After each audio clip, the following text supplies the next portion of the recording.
ಕೊಡ್ತಾರೆ, ಲೆಕ್ಚರರ್ ಕೊಡ್ತಾರೆ, ಇನ್ನೊಬ್ರು ಕೊಡ್ತಾರೆ, PhD ಹೋಲ್ಡರ್ ಕೊಡ್ತಾರೆ. ಆದರೆ ತಾಯಿ ಅನಕ್ಷರಸ್ಥೆ ಆದರೂ ಸಹ ಪ್ರತಿಯೊಂದು ವಾಕ್ಯ, ಪ್ರತಿಯೊಂದು ನಡೆ, ಪ್ರತಿಯೊಂದು ನುಡಿ ಎಲ್ಲ ಕಲಿಸುವಂಥವ್ಳು ಯಾರು ಇದ್ರೆ ಅದು ತಾಯಿ ಮಾತ್ರ, ಬೇರೆ ಯಾರೂ ಇಲ್ಲ. ಅಂತ ದೊಡ್ಡ ತಾಯಿ ಅಂದ್ರೆ ನೀವೆಲ್ಲರೂ ಇಲ್ಲಿ ಕೂತೀರಿ. ಆದರೆ ಸ್ವಲ್ಪ ಹೊತ್ತು ಮೊದಲು ಪ್ರವಚನಕಾರರು ಹೇಳ್ತಿದ್ರು, ನನ್ನ ಮಗ ಹಂಗನ್ರಿ, ನನ್ನ ಮಗ ಹಿಂಗನ್ರಿ ಅಂತೇಳಿ. ಯಾರು ಮಾರ್ಕೆಟ್ಗೆ ಹೋಗಿರೇನು? ಕಾಯಿಪಲ್ಯ ತರಲಿಕ್ಕೆ, ಹಣ್ಣು ತರಲಿಕ್ಕೆ ಹೋಗಿರ್ತೀರಲ್ಲ, ಹೋಗಿರಿಲ್ಲ? ಹ್ಞೂ ಅಂದ್ರೆ ನನಗೂ ಸ್ವಲ್ಪ ಮಾತಾಡೋಕೆ ಇಂಟ್ರೆಸ್ಟ್ ಬರ್ತದೆ ರೀ. ಸುಮ್ ಕೂತಾರೆ, ನನಗೆ ಕೇಳ್ತಿರಲ್ಲ ಅನ್ಸೋದು. ಹೋಗಿರಿಲ್ಲ ಮಾರ್ಕೆಟಿಗೆ? ಅಲ್ಲಿ ನೋಡಿರ್ಬೇಕು, ಬಂಡಿ ಮೇಲೆ ಮಾರ್ತಿರೋ ಹಣ್ಣು ವ್ಯಾಪಾರಿ ಆಗಿರ್ಬೋದು ಅಥವಾ ತರಕಾರಿ ಮಾರೋನು ಹೆಂಗೆ ಹೇಳ್ತಾನವ, ಇದು ಹಸಿ ತರಕಾರಿ ರೀ, ಭಾಳ ಚಲೋ ತರಕಾರಿ ರೀ, ಇದು ತಿಂದ್ರೆ ಭಾಳ ಶಕ್ತಿ ಬರ್ತದೆ ರೀ, ಇದು ಹೀಗೆ ತಂದಿವಿ ರೀ, ಫ್ರೆಶ್ ಅದ ರೀ, ಏನೇನೋ ಹೇಳ್ತಾನೆ. ಆದ್ರೆ ಮುಂದೆ ನೋಡಿದ್ರೆ ಕೊಳ್ತಿರ್ತಾವ, ಅದ್ರಾಗ ಕೆಲವೊಂದು ಪೆಟ್ಟತ್ತಿರ್ತಾವ. ಆದ್ರೂ ಯಾವತ್ತಾರು ಕೊಳ್ತಾವ್ ಬಂತು ಅವ್ರಿಂದ ಹೇಳ್ತಾನೆ. ಯಾಕೆ ಹೇಳಲ್ಲ? ಗಿರಾಕಿ ಆಗ್ಲಿ ಅಂತಲ್ಲ, ತನ್ನ ಬಲ್ಲಿರೋಂಥ ಕಾಯಕ ಚಲೋ ಆಗ್ಲಿ ಅಂತೇಳಿ. ಆದ್ರೆ ತಾಯಿ ಆದವಳು ತನ್ನ ಮಗನಿಗೆ ಯಾವಾಗ್ಲೂ ಬೈತಿರ್ತಾಳೆ, ಇವ ಕಿಡಿಗೇಡಿ ಹನ್ರಿ, ಇವ ಚಾವು ಹನ್ರಿ, ಇವ ಮಕ್ಕಳತನ ಮಾಡ್ತಾನ್ರಿ, ಇವ ಬೈತಾನ್ರಿ, ಇವ ಸುಳ್ಳು ಹೇಳ್ತಾನ್ರಿ ಅಂತೆಲ್ಲ ಹೇಳಿ ಯಾರ ಕೈ ಕೊಡ್ತೀರಿ? ಟೀಚರ್ ಕೈ ಕೊಡ್ತೀರಿ. ಟೀಚರ್ ಏನ್ ಮಾಡಕ್ ಸಾಧ್ಯ? ನೀವೇ ಡಿಫೆಕ್ಟಿವ್ ಪೀಸ್ ಅಂತ ಡಿಕ್ಲೇರ್ ಮಾಡಿರಿ, ಮತ್ತೆ ಅವ್ರ ಹೆಂಗ್ ರಿಪೇರ್ ಮಾಡ್ಬೋದು? ಸಾಧ್ಯನಾ? ಬಹಳ ಕಷ್ಟ ಅದು. ಅದಕ್ಕೆ ತಾವೆಲ್ಲರೂ ಹೆಂಗಿರ್ಬೇಕು ಅಂತಂದ್ರೆ, ನನ್ನ ಮಗ ಏನೇ ಆಗಿರ್ಲಿ ಇವ ಒಳ್ಳೆಯವ್ರಿ, ಇವತ್ತಿನ ನಾಳಿಗೆ ಈ ಜಗತ್ತಿಗೆ, ಈ ಸಮಾಜಕ್ಕೆ ಒಂದು ಆಸ್ತಿ ಆಗ್ತಾನ್ರಿ, ಹಂಗ ರೂಪಿಸಕ್ಕೆ ದಾರಿ ತೋರಿಸ್ರಿ ಅಂತ ಹೇಳ್ಬೇಕೇ ವಿನ ಇವ ಕೆಟ್ಟವ್ರಿ, ಸುಳ್ಳರಿ ಅಂತ ಹೇಳ್ಬಾರ್ದು. ಆದ್ರೆ ದುರ್ದೈವಕ್ಕೆ ನಾವು ಯಾವಾಗಲೂ ಸ್ಕೂಲ್ನಾಗ ಅಡ್ಮಿಷನ್ ತಗೋಬೇಕಾದ್ರೆ ಬಂದ ತಕ್ಷಣ ಮೊದಲು ಕಂಪ್ಲೇಂಟ್ ಲಿಸ್ಟೇ ಜಗ್ಗಿ ಇರ್ತದೆ ವಿನ ಒಳ್ಳೆ ರೀತಿಯಿಂದ ಯಾರೂ ತಾಯಂದ್ರೆ ಹೇಳಲ್ಲ. ಎದಕ್ಕೋ ಗೊತ್ತಿಲ್ಲ. ಆದ್ರೆ ಸಮಾಜದಾಗ ಇದು ಬಹಳ ನಡೆಯುತ್ತದೆ. ಇದು ಆಗಬಾರ್ದು. ನಮ್ಮ ಮಕ್ಕಳ ಬಗ್ಗೆ ಅವ್ರ ಬಗ್ಗೆ ಒಳ್ಳೆ ವಿಚಾರಗಳು ಇಟ್ಕೊಳ್ಳಿಲ್ಲ ಅಥವಾ ಒಳ್ಳೆ ಅಭಿಪ್ರಾಯಗಳು ಇರಲಿಲ್ಲ ಅಂದ್ರೆ ಜಗತ್ತು ಯಾಕೆ ಅವರಿಗೆ ಒಳ್ಳೆ ಅಭಿಪ್ರಾಯ ಕೊಡ್ತದೆ ಹೇಳ್ರಿ? ಪ್ರವಚನಕಾರರು ಅವ್ರು ಮಾತಾಡ್ತಾ ಹೇಳಿದ್ರು, ಮಕ್ಕಳು ಇರ್ಲಿಲ್ಲ ಅಂದ್ರೂ ಪರವಾಗಿಲ್ಲ, ಬಾಜು ಮನೆಯವನಿಗೆಲ್ಲ ತಗೊಂಡು ಅವನಿಗೆಲ್ಲ ಉಣಿಸೋದು, ತಿನ್ನಿಸೋದು, ಆರೈಕೆ ಮಾಡೋದು, ತಲೆಗೆ ಎಣ್ಣೆ ಹಚ್ಚೋದು ಎಲ್ಲ ಮಾಡಬೇಕು ಅಂತ ಹೇಳಿದ್ರು. ಆದ್ರೆ ಅವ್ರು ಮಾಡಿದಾಗ ಅಷ್ಟು ಖುಷಿ ಆಗ್ತದಂದ್ರೆ 8 ತಾಸು ಕೆಲಸ ಮಾಡುವಂತ ಟೀಚರ್ ಆ ತಾಯಿನೂ ಆಗಬೇಕಲ್ಲ. ಸಾಧ್ಯನಾ? ಸಾಧ್ಯ ಇಲ್ಲ. ಎಷ್ಟರ ಮಟ್ಟಿಗೆ ಸಾಧ್ಯ ಅಂದ್ರೆ 24 ತಾಸನಾಗ ಬರೀ 8 ತಾಸು ಸಾಧ್ಯ, ಉಳಿದ 16 ತಾಸು ಯಾರಾಗ್ಬೇಕು? ನೀವು ಯೋಚನೆ ಮಾಡಿ. ಇನ್ನೊಂದು, ಜಗತ್ತಿನಾಗಿರುವಂಥದ್ದು 24 ತಾಸು ಮಾತ್ರ. ನನಗಾಗಿರ್ಬೋದು, ನಿಮಗಾಗಿರ್ಬೋದು, ಪೂಜ್ಯರಿಗಾಗಿರ್ಬೋದು, ಯಾರಿಗೇ ಆಗಲಿ, ಈವನ್ ಸೈಂಟಿಸ್ಟ್ಗಾಗಿರ್ಬೋದು, ಬಿಸ್ನೆಸ್ ಮೆನ್ಗಾಗಿರ್ಬೋದು, ಪೊಲಿಟಿಷಿಯನ್ಸ್ಗಾಗಿರ್ಬೋದು, ಯಾರಿಗಾದ್ರೂ 24 ತಾಸು. ಹೌದಾ? ಆ 24 ತಾಸು ಅವರೆಲ್ಲ ಒಳ್ಳೆ ದಾರಿಯಿಂದ ನಡೆದಿದ್ದಕ್ಕೆ ಅವರೆಲ್ಲ ಮಹಾನ್ ವ್ಯಕ್ತಿಗಳಾದ್ರು. ನಾವು ಒಳ್ಳೆ ದಾರಿಗಳನ್ನು ನೋಡ್ಲಿಲ್ಲ ಅಥವಾ ಒಳ್ಳೆ ವಿಚಾರಗಳ ತಲೆಗೆ ಹಾಕೋಲಿಲ್ಲ, ಅದಕ್ಕೆ ನಾವೆಲ್ಲೂ ಅಲ್ಲೇ ಇದ್ದೀವಿ. ನಾವು ಯಾವಾಗ ನಮ್ಮ ದಾರಿ ಚೇಂಜ್ ಮಾಡ್ತೀವಿ ಅವಾಗ ನಾವು ಭಾಳ ಒಳ್ಳೆಯವರಾಗ್ತೀವಿ. ಭಾಳ ಒಳ್ಳೆಯ ವಿಚಾರಗಳಂತ ಯೋಚನೆಗಳು ಬಂದ್ರು ಅಂದ್ರೆ ಅದ್ರಾಗ ಬಹಳ ಜನ ತಾಯಂದ್ರು ಕೂತೀರಿ. ಯಾರ್ಯಾರು ನಿಮ್ಮ ಮಕ್ಕಳನ್ನ ಇಂಜಿನಿಯರ್ ಮಾಡ್ಬೇಕಂದ್ರೆ ಕೈ ಎತ್ತಿರಿ ನೋಡೋಣ. ಇಂಜಿನಿಯರು, ಡಾಕ್ಟ್ರು ಯಾರು ಇಲ್ಲ? ಆಶ್ಚರ್ಯ. ಏನ್ ಮಾಡ್ಬೇಕಂತ ಮಾಡ್ರಿ ಮತ್ತೆ ಹಂಗಂದ್ರೆ? ಸಮಾಜದಾಗ ಒಂದು ಸಣ್ಣ ಉದಾಹರಣೆ ಹೇಳ್ತೀನಿ. ಸಮಾಜದಾಗ ಬಹಳಷ್ಟು ಇಂಜಿನಿಯರ್ಗಳ ಆಗತ್ತರು ಅಂತಂದ್ರೆ ಅದರ ಅರ್ಥ ಸಮಾಜ ಉದ್ಧಾರ ಆಗತ್ತದಂತಲ್ಲ. ಸಮಾಜದಾಗ ಬಹಳಷ್ಟು ಬಿಲ್ಡಿಂಗ್ ಕಟ್ಬೋದೇ ವಿನ ಅದಕ್ಕಿಂತ ಹೆಚ್ಚಿಗೆ ಏನೂ ಆಗಕ್ಕೆ ಸಾಧ್ಯ ಇಲ್ಲ. ಸಮಾಜದಾಗ ಡಾಕ್ಟರ್ಗಳು ಬಹಳ ಆಗತ್ತರು ಅಂದ್ರೆ ಇದರ ಅರ್ಥ ಸಮಾಜ ಬಹಳ ರೋಗ ಮುಕ್ತ ಆಗ್ತಲ್ಲ. ಸಮಾಜದಾಗ ರೋಗಿಗಳು ಬಹಳ ಅದಾರ, ಅವ್ರಿಗೆ ನಿವಾರಣೆ ಮಾಡಕ್ಕೆ ಡಾಕ್ಟರ್ ಬಂದಾರ ಅಂತ ಅರ್ಥ. ಸಮಾಜದಾಗ ಬಹಳಷ್ಟು ಪೊಲೀಸರು ಆಗತ್ತಾರ ಅಂದ್ರೆ ಇದರ ಅರ್ಥ ಸಮಾಜ ಸುಧಾರಿಸತ್ತದಂತಲ್ಲ. ಸಮಾಜದಾಗ ಕಳತನ, ಸುಲಿಗೆ ಬಹಳ ಆಗತ್ತದ, ಅದಕ್ಕೆ ಪೊಲೀಸರು ಬೇಕಾಗ್ಯಾರ ಅದನ್ನ ಕಂಟ್ರೋಲ್ ಮಾಡ್ಲಿಕ್ಕೆ. ಸಮಾಜದಾಗ ಲಾಯರ್ಗಳು ಬಹಳ ಆಗ್ಯಾರ ಅಂದ್ರೆ ಇದರ ಅರ್ಥ ಅದಲ್ಲ, ಸಮಾಜದಾಗ ನ್ಯಾಯ ಉಳಿಯತದಂತಲ್ಲ, ಸಮಾಜದಾಗ ನ್ಯಾಯ ಕೊಡಿಸ್ಬೇಕಾದಂತ ಅನಿವಾರ್ಯ ಪರಿಸ್ಥಿತಿ ಉದ್ಭವ ಆಗತ್ತದ ಅಂತ ಹೇಳಿ. ಆದರೆ ಸಮಾಜದಾಗ ಒಂದು ಗುಡಿನೋ ಒಂದು ಮಠನೋ ಕಟ್ಟತ್ತಾರಂದ್ರೆ ಸಂಸ್ಕಾರ ಬೆಳೆಯತ್ತದಂತ ಅರ್ಥ. ಸಮಾಜದಾಗ ಗುರುಗಳು ಬರಬೇಕು, ಮಠಗಳು ಬೆಳಿಬೇಕು, ಸ್ಕೂಲ್ಗಳಾಗಬೇಕು, ಶಾಲೆಗಳಾಗಬೇಕು. ಶಾಲೆಗಳೆಲ್ಲ ಆಗ್ತಾವಂತಂದ್ರೆ ಬರೀ ಶಾಲೆಗಳು ಗೋಡೆ, ಬೆಂಚು, ಹಲ್ಲಿಗೆ ಅಥವಾ ಇನ್ನೋ ಬೋರ್ಡು, ಚಾಕ್ ಪೀಸ್ ಆಗಬಾರ್ದೇ ವಿನ ಅಲ್ಲಿ ಸಂಸ್ಕಾರ ಕೊಡುವಂತ ಟೀಚರ್ಗಳಾಗಿರ್ಬೇಕು. ಸಣ್ಣ ಊರಾಗ, ಹಳ್ಳಿಗಳನ್ನಾಗ ಇನ್ನೂ ಎಲ್ಲೋ ಒಂದು ಜಾಗದಾಗ ಸಂಪ್ರದಾಯ ಉಳಿದ್ರಿ. ಯಾಕಂದ್ರೆ ಇಷ್ಟು ಫೋರ್ಸ್ಫುಲಿನೋ ಅಥವಾ ಇಚ್ಛೆಯಿಂದೋ ಇಷ್ಟೆಲ್ಲ ಹುಡುಗರು ಕೂತಾರಲ್ಲ, ನಮ್ಮ ದೈವ. ನಾವೇನಾದ್ರು ಸ್ಪೆಷಲ್ ಕ್ಲಾಸ್ 15ರಿಂದ 4:20 ತೊಗೊಂಡ್ರೆ ಪೇರೆಂಟ್ಸ್ ಬೋದು ಗೇಟಿಗೆ ನಿಂತು ಲಬ್ ಲಬ್ ಲಬ್ ಬಂದು ಹಿಡ್ಕೋತಿರ್ತಾರೆ. ಈ ವರ್ಡ್ ಯೂಸ್ ಮಾಡಬಾರ್ದು, ಆದ್ರೂ ಅನಿವಾರ್ಯ. ಯಾಕಂದ್ರೆ ಯಾಕೆ ತಗೋತೀರಿ? ನಮ್ಗೆ ಹೇಳಾರು ತೊಗೊಂಡಿರಿ, ಎಕ್ಸ್ಟ್ರಾ ಕ್ಲಾಸ್ ಯಾರಿಗೆ ಹೇಳಿ ತಗೊಳತ್ತೀರಿ ಅಂತ ಅನ್ನೋ ಪರಿಸ್ಥಿತಿ ನಮ್ದು. ಆದ್ರೆ ಹಳ್ಳ್ಯಾಗ ಇದೆಲ್ಲ ಒಳ್ಳೆ ವಿಚಾರಗಳು, ಇಂಥ ಪ್ರವಚನಕಾರರು ಒಳ್ಳೆ ನಮ್ಮ ಸಂಸ್ಕಾರದ ಬಗ್ಗೆ, ಸಂಸ್ಕೃತಿ ಬಗ್ಗೆ ಅಥವಾ ಇತಿಹಾಸದ ಬಗ್ಗೆ ಇಷ್ಟೆಲ್ಲ ಹೇಳತ್ತಾರಂತಂದ್ರೆ ಇದನ್ನ ಕಿವ್ಯಾಗ ಹಾಕೊಳ್ಳತ್ತಾರಂದ್ರೆ ಅದ್ರಾಗ 5% 10% ಕಿವ್ಯಾಗ ಬಿದ್ರು ಸಾಕು, ಅವ್ರ ಜೀವನ ಪಾವನ ಆಗ್ತದೆ. ಅಷ್ಟರ ಮಟ್ಟಿಗೆ ನಿಮ್ಮ ಮಕ್ಕಳಿಗೆ ಕರ್ಕೊಂಡ್ಬರ್ರಿ. ಮುಂದಿನ ಸಲ ಯಾವುದೋ ಪಿಕ್ಚರ್ ನೋಡ್ಬೇಕಾದ್ರೆ, ಹೋಟೆಲ್ ಊಟ ಮಾಡ್ಬೇಕಾದ್ರೆ ಆಜು ಬಾಜು ಮನೆಯವರಿಗೆಲ್ಲ ಕರ್ಕೊಂಡು ಹೋಗ್ತೀರಿ. ಆದ್ರೆ ಗುಡಿಗೆ ಬಾ ಅಂತ ಹೇಳ್ರಿ, ಯಾರ ಬರ್ತಾರೆ ನೋಡಮ್ಮ. ಕರೆದ್ರೆ ನೆಪ ಹೇಳ್ತಾರೆ, ಕುಂಟಿಗೆ ನೆಪ. ನಮ್ಮ ಮನೆ ಕೆಲಸ ಅದ, ಬೀಗರ್ ಬಂದಾರ, ಇನ್ನೊಬ್ರು ಬಂದಾರ ಅಂತ ಹೇಳ್ತಾರೆ. ಇದು ಎಲ್ರಿಗೂ ಸರ್ವೇ ಸಾಮಾನ್ಯ. ಆದ್ರೆ ನೋಡ್ರಿ, ನೀವು ಹೋಟೆಲ್ಗೆ ಬಾ ಅನ್ರಿ ಅಥವಾ ಪಿಕ್ಚರ್ಗೆ ಬಾ ಅನ್ರಿ, ಅರ್ಧ ತಾಸು ಮೊದಲು ರೆಡಿ ಆಗ್ತಾರೆ. ಹೌದೇನು? ಇದು ಬಹಳ ಸಾಧ್ಯ. ಎಲ್ಲರಿಗೂ ಇಲ್ಲಿ ಬಹಳಷ್ಟು ಮಾತೇರಿದ್ದೀರಿ. ನಿಮ್ಗೆಲ್ರಿಗೂ ಒಂದು ಏನಂತಂದ್ರೆ, ಒಂದು ಸತ್ಯ ನಡೆದಂತ ಘಟನೆ ಮಹಾರಾಷ್ಟ್ರದಾಗ ನಡೆದಿರೋದು, ಬಾರಾಮತಿಯಲ್ಲಿ.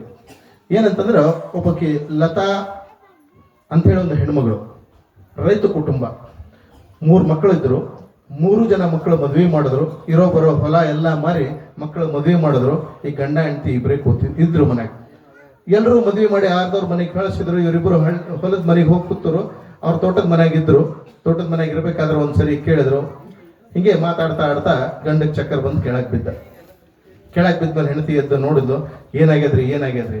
ಆಗ್ಲೇ ಆಕೆಗೆ 63 ವಯಸ್ಸು. ಎಷ್ಟು? 63 ವಯಸ್ಸು.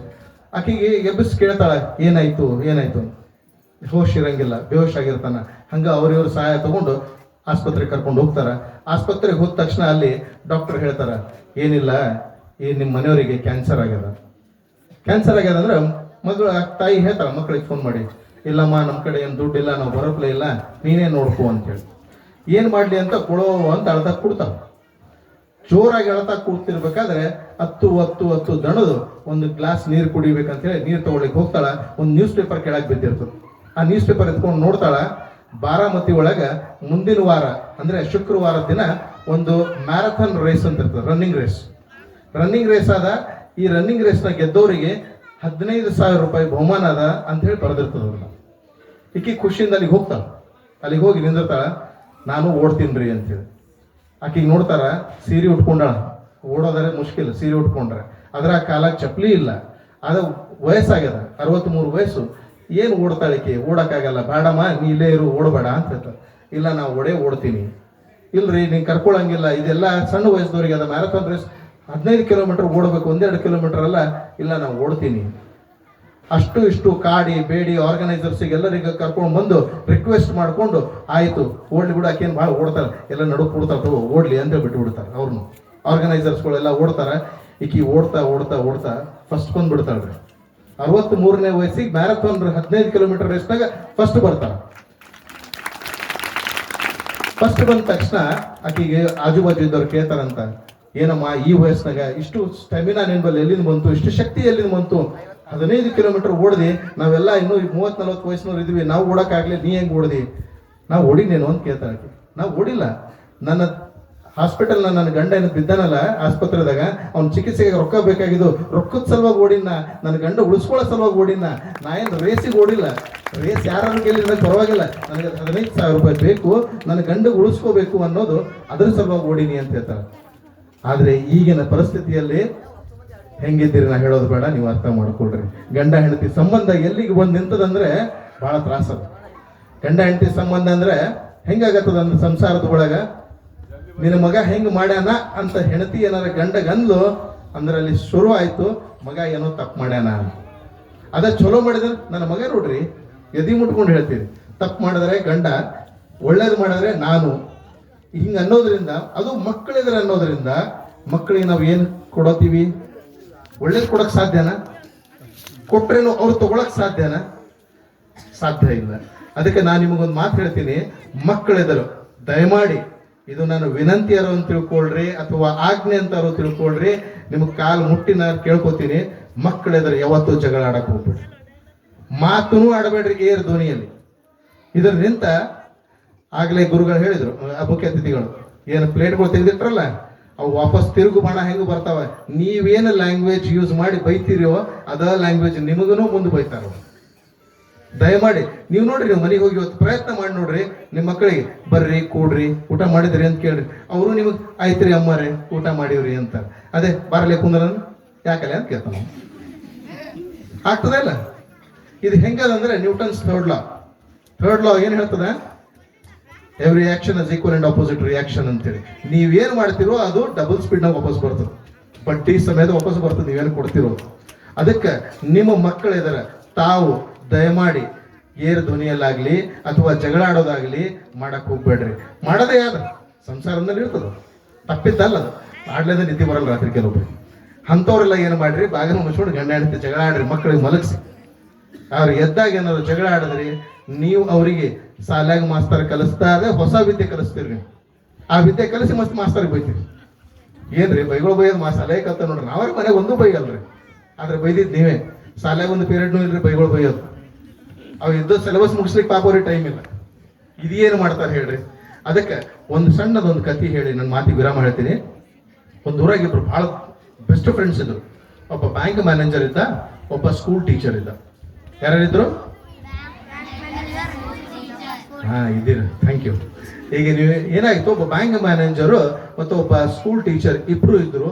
ಅವ್ರಿಬ್ರು ಏನ್ ಮಾಡಿದ್ರು, ಒಂದಿನ ಭಾಳ ಆಯ್ತಪ್ಪ, ಇಷ್ಟು ವರ್ಷ, ಒಂದು 20 ವರ್ಷ ಆಗ್ಯದ, ನಾವು ಕೊನೆಯುವ ಏಜ್ ಏನು ರಿಟೈರ್ಮೆಂಟ್ ಆಗ್ತದೆ, ಇಬ್ರು ನಾವು ಒಂದೇ ಜಾಗದಾಗ ಮನೆ ಕಟ್ಕೊಳ್ಳೋ, ಮುಂದೆ ಎದರ ಬಿದ್ರ ಇರಮು, ಜೀವನ ಪರ್ಯಂತ ಚಲೋ ಇರಮು ಅಂತೇಳಿ ಇಬ್ರು ಮನೆ ಕಟ್ಟಿದ್ರು. ಆ ರೋಡ್ ಅಚ್ಚಕ್ ಅವನ ಮನೆ, ರೋಡ್ ಹೆಚ್ಚಕ್ಕ ಇವನ್ ಮನೆ. ಇಬ್ರು ಏನ್ ಮಾಡಿದ್ರು, ಮನೆ ಕಟ್ಟಿ ಚಲೋ ಇರಕ್ ಸ್ಟಾರ್ಟ್ ಮಾಡಿದ್ರು. ಇಬ್ರು ಒಂದು ಮಾರ್ಕೆಟ್ಗೆ ಹೋಗಿ ಒಂದು ಗಿಡ ತಗೊಂಡ್ಬಂದ್ರು, ತೆಂಗಿನ ಗಿಡ ತಂದು ಇಬ್ರು ಕಂಪೌಂಡ್ ವಾಲ್ನಾಗ ಹಚ್ಚಿದ್ರು. ಗಿಡ ಬೆಳೆಸಕ್ ಸ್ಟಾರ್ಟ್ ಮಾಡಿದ್ರು. 1 ವರ್ಷ ಆಯ್ತು, ಗಿಡ ಬಹಳ ಎತ್ತರಕ್ಕೆ ಬೆಳೀತು. ಇಬ್ರದ್ದು ಗಿಡ ಸೇಮ್ ಟೈಮಿಗೆ ಹಚ್ಚಿದ್ರು, ಸೇಮ್ ಬೆಳೆಯಿತು. ಸುಮಾರು 1 ವರ್ಷ ಆದ್ಮೇಲೆ ಆ ಬ್ಯಾಂಕ್ ಮ್ಯಾನೇಜರ್ ಇರ್ತಾನಲ್ಲ, ಆ ಬ್ಯಾಂಕ್ ಮ್ಯಾನೇಜರ್ದು ದಿನಾ ಅದಕ್ಕೆ ನೀರು ಹಾಕ್ತಿರ್ತಾನ, ದಿನ ಅದನ್ನ ಹದ ಮಾಡ್ತಿರ್ತಾನ, ದಿನ ಅದನ್ನ ಚಲೋ ಆರೈಕೆ ಮಾಡ್ತಿರ್ತಾನ. ಆದ್ರೆ ಅದು ಒಂದಿನ ಬಿರುಗಾಳಿ ಬಂದು ಗಿಡ ರಪ್ಪನೆ ಬಿದ್ದು ಬಿಡ್ತದೆ. ಅವ ಬಂದು ಕೇಳ್ತಾನೆ, ಏನ್ ದೋಸ್ತ, ನಾ ದಿನ ನೀರು ಹಾಕ್ತಿದ್ದೀನಿ, ಯಾವತ್ತು ನೀರೇ ಹಾಕಿದ್ ನೋಡಿಲ್ಲ ನಾನು, ನೀ ಮಾಡ್ಲಾರ್ದೆ ನೀ ಹೆಂಗ್ ಬೆಳೀತಪ್ಪ ಇಷ್ಟೆಲ್ಲ, ನನ್ ಸಣ್ಣ ಗಾಳಿಗೆ ಬಿತ್ತು, ನಿಂದಿನ್ನೂ ಗಿಡ ಹಂಗೆ ಅದಲ್ಲ ಹೆಂಗ ಅಂತ ಕೇಳ್ತಾನ. ಅದಕ್ಕೆ ಸಾಲಿ ಮಾಸ್ತರ್ ಹೇಳ್ತಾನ, ನೋಡಪ್ಪ, ಗಿಡ ಬೆಳಿಬೇಕಾದ್ರೆ ಅದಕ್ಕೆ ಟೊಂಗೆಗಳಷ್ಟೇ ಕತ್ತರಿಸ್ಬೇಕೇ ವಿನಃ ತನ್ನ ನೀರು ಕುಡಿಯಂಗೆ ನಾವು ಮಾಡ್ಬೇಕು. ಆದ್ರೆ ನಾವು ನೀರು ಹಾಕಿದ್ವಿ ಅಂತಂದ್ರೆ ಅದು ನೀರು ಹೆಂಗ್ ಕುಡಿಬೇಕನ್ನೋದೇ ಮರ್ತು ಹೋಗ್ತದೆ. ಅದೇ ರೀತಿ ನನ್ನ ಮಕ್ಕಳಿಗೆ ನಾವು ಹೆಂಗ್ ಪಾಠ